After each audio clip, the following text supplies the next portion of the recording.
Chris here. I'm going to talk about principles of knife defense. And when I say principles, that's because to really deal with knives, you actually have to put in a lot of training.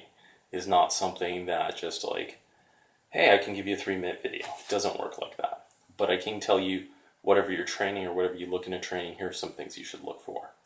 So first off, we see a lot of videos and demos where someone shows a knife defense. That's like one person does a nice, telegraph stab, the other person blocks it. They wrap up their arm, they twist them, they fold their wrist and throw them over, and the knife comes out and it looks cool.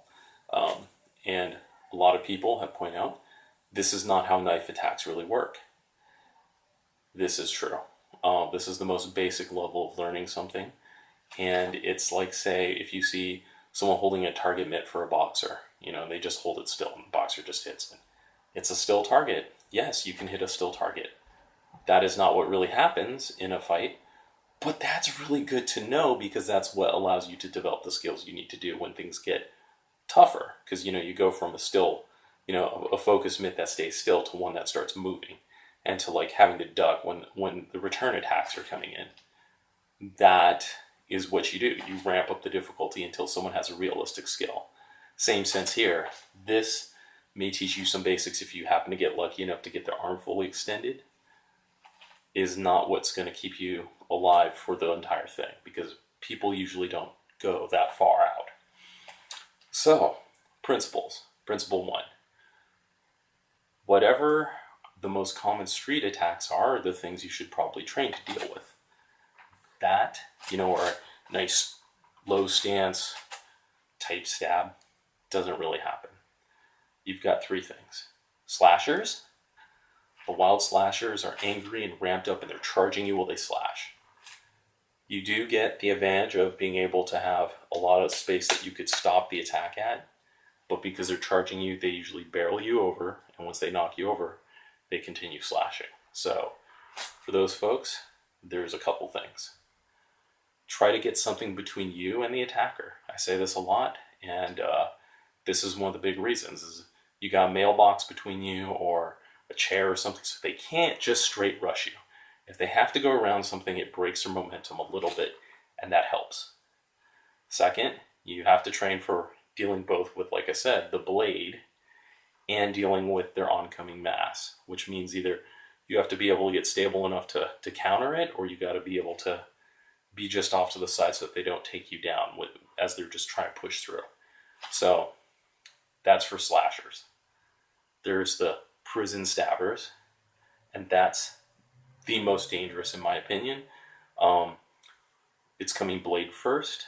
You can't really grab the arm before the blade's already a threat, and they usually go fast and repeat, and the free hand is usually trying to do something to jam you up or get you open so that they can do what they're there to do. That primarily comes down to circling and positioning so that you can be on the outside, because they can only go so far and they have to start turning. And if you can get to the outside and you can catch this arm and jam it up, they can't stab you for the moment. If you get all the way to their side and turn them, they have to reach across themselves to do something. And then it depends on what your style does at that point, but that keeps you alive in the moment until you can get rid of it. Third option is basically the slasher movie killer. Boom, boom, boom. This is nice because a lot of arm to catch. It's a lot of arm that's usually coming before the blade, and it's pretty much a limited range of angles that they can come in at. Those are the things in your advantage. Things in your disadvantage are they get more strength because they can put their body weight and gravity into it. It's aiming all for places you really don't want to get cut. It's a lot more deadly areas up here on that. So that's the thing with that one. All said, you've got those 3 as the things to train against. When you're training, you can start with all the slow stuff, which is where every combative art I've seen does this. So that means there's something of value in it. Everyone that deals primarily with blades, I see they start here. So that is something worth doing. Start with the slow telegraph, then pick up your speed, have them change angles, have them start charging you, have them use their free hand to start, like I said, trying to counter you. That's where you're going to get proficiency. So start with the basics. Don't assume that's where it ends. Ramp up your difficulty, and that's where you'll get proficiency. And when you see the people who are really good, and they do make it look like it's really easy, it's just that they've done it enough times that they know the ways to jam you and buy themselves the half second they need to get in and get the lock and pop you. So you do need those skills to remove the weapon, because the weapon is number one. But you also need to be you need to not take too much damage while you're getting there.